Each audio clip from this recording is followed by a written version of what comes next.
সন্ধ্যাবেলা নাস্তার জন্য রেখেছি ডালপুরি। ডালপুরি বানানো কিন্তু খুব সহজ। চলে যাই মূল রেসিপিতে। প্রথমে আমি এখানে সরিষার তেল ইউজ করেছি, আপনারা সয়াবিনের তেলও ইউজ করতে পারেন। হালকা একটু লবণ দিয়ে ভালো করে মেখে নিয়েছি। এটা আমি এখন 15 মিনিটের জন্য রেখে দেব।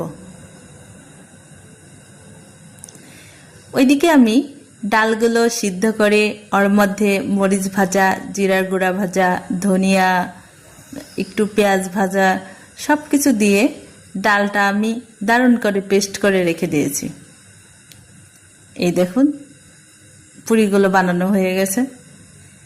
এর আগে আমি একবার পুরি বানিয়েছি, এটা হলো দ্বিতীয়বার।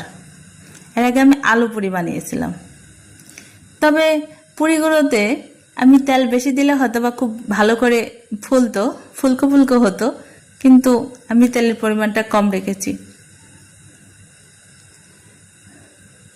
সরিষার তেল দিয়ে পুরিগুলো আমি আস্তে আস্তে ভেজে নিচ্ছি। তবে এটা খেতে যে খারাপ লাগবে তা কিন্তু না।